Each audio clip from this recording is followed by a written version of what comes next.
So you want your child to play soccer for free. I think almost anybody does. But you live in a country that is focused on pay to play. In this video, I'm going to break down what steps you can take to actually help your child get to play soccer for free in the United States. And I'm not talking about making an MLS academy. I'm talking about being in the pay to play environment. So I'm going to talk about how I evaluate players. And if I make an offer for somebody to play soccer for free at my program, there's a very good reason why. And the first step to that would be they're the best player on the field. You can see that their level is significantly higher than what is currently at my program or with that specific team. If that is the case, then I may offer a discount. I may say 50%. I might say it's free, right? I'm just giving you ideas to think about why I would make a program free for a player. Because if I'm making a program free for a player, that means I believe they're adding more value than what I have at my program. So that means, again, he's the best player or she's the best player on the field. No questions asked. So you can walk up to a field and be like, that kid's different. That kid's special. Okay, because he's head and shoulders above everybody else. Now, that doesn't mean that they dribble the whole team. That could mean that they dribble very well. That means they shoot very well. They could pass very well. They could 1v1 very well. They could defend very well. Whatever the circumstance is where they are a standout player. Now, if we're going to talk about a standout player, okay, that means they're the best player on the field. Got it. Well, then the question becomes, how do we get there? How do we help more players become a standout where they're the best player on the field? And this is the question that most parents struggle to understand and deal with. This is why I truly believe in a program, or the idea, I should say, philosophy, that I call it football, or if you want to call it soccer, starts at home. So if you think as a parent that your club, by dropping little Johnny off at their club, is going to develop them, you are thinking the wrong way. Now, I don't want to tell you how to think, but if that was my opinion, I'd be thinking the wrong way, because it's going to start at home. The more that you can have your child play at home, develop skills at home, implement at home, the better off they're going to be before they even get to club soccer. So like, and this is going to be a very extreme example, but I think it still helps kind of emphasize the point. Let's imagine you see Messi. We go back, 34 years, 30 years, and you see Messi at 1 year old, at 2 years old, at 3 years old. You don't think that he was spending time with the ball? You think he just magically showed up to a field one day and was just the best player on the field? I can guarantee you, he spent hours upon hours with the ball at his feet as a young kid, at 1 year old, at 2 years old, at 3 years old. That's how you develop those core connections between the mind and the feet. The more that you can do it at home, the better. And I'm also willing to bet that before he even started playing in official games, within leagues or federations under Argentina Football Association, he was already phenomenally good with the ball. I can promise you. I saw a video of him when he was 12 years old, and he's just boom. And it's like, do you think that's a fluke? Do you think he just showed up one day and he just crushed everybody?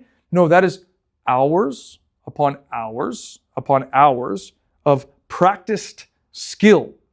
Now, more than likely, I could be wrong. This is the angry soccer guy talking here for a second, that he didn't do 2-cone and 3-cone footwork patterns. Where you pull, push, fake, pull, push, between 2 cones like this, and you go back and forth. I can guarantee you he didn't do that. But what he probably did do is he spent considerable time with the ball, making the ball his best friend, using it in different ways, dribbling, pulling, pushing, passing, shooting, right? All these little concepts that make a good player. He was practicing at home, and then I bet you he spent hours upon hours doing 1v1, 2v2, playing pickup in the street, 1v1s, 2v2s, 3v3s, before he even really touched an official match. So if you can focus on football starting at home, and I'll even give you a number, you want to have 1 million touches on the ball by the time your child is 10 years old. 1 million. So let's say you start at 3. You start later than what, say, Messi did. He starts at 3. That's 2,555 days. So 2,555 days between 3 to 7. Your child only needs 492 touches, if I did my math correctly. I can get you the exact number. It's either 392 or 492. I think it's 392. Let me pull up the exact number. Give me 1 second. But 392. So you need 392 touches, right? So you can even put the number between 392 and 492. Let's just say it's between that. Or you can just call it a flat 4. Whatever. They need a certain number of touches. Let's just say it's less than 500 touches a day between 3 years old to 10 years old. And if they can do that in 2,555 days, and they can get 400 touches on the ball per day, and some days they'll get more, they will get to 1 million touches. And that means your child will be significantly better than any other player. So there was a parent that I was talking to, I'll give you a story. And he was filling me in. His child is, I think he's 5.5. He might be 6. And the dad was sending me a video, and I'm like, bro, you can so clearly see that this kid is head and shoulders skillfully better than the other kids that he's playing around with. Because the other kids are running around, they almost, and I don't mean this disrespectfully, but they almost look like ducks walking with the ball because they have not developed the core skill necessary to be successful to even play the game. But this kid is able to pick up the ball, weave through people, beat somebody one-on-one using like a body fake, and finish in a goal. And I'm like, you can clearly see that this child has spent significantly more time than all the other children making the ball their best friend and practicing.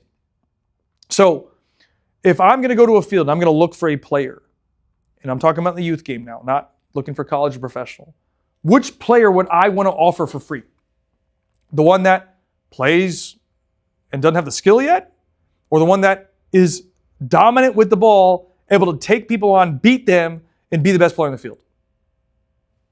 So I just gave you a formula of how you can help your child get there. Now, there's one final piece that I want you to think about, and this is the mentality. And I get asked a lot, how can I help my player mentally? They struggle in the game. They don't have confidence. So I don't have all the answers. But what I will tell you is this works. And I've seen it work a lot of times. If you have your player play hours upon hours of 1v1, 2v2, and 3v3, you are putting more responsibility on them to be successful. For example, when they play 1 versus 1, it's 1v1, which means 100% responsibility is on your player to win or lose in the match, which means they have to step up and take ownership to be a better player to win their match. Or not, they're going to lose, right? It's just basic math. If they're not the better player, 9 times out of 10, they will lose. Now, the more that you can have them do those type of things, the more responsibility they have. A 2 versus 2, they have 50% responsibility to win or lose. And then in a 3 versus 3, they have 33% responsibility to win or lose. And then you can do some things at home. These are some good strategies that we have found that have been successful. You put more pressure on them to get prepared for training. And it can be other things about life. Let's just talk soccer specifically. So, for example, if they have practice at 6 o'clock, you can tell them, hey, but by 5:15, we got to go. So then they got to come to you at 5 o'clock and say, hey, Mom, Dad, it's time to go. We got to get ready for training because we got to leave in 15 minutes. You put pressure on them to take responsibility, to say, hey, this is your dream. You want to play football. We're paying for you to be on this team. Show me that you're serious. Okay, great. And you just tell them, hey, we got to leave by 5:15. You tell me when you're ready. Otherwise, we miss training today. That's on you. It's not on me. Come to that agreement.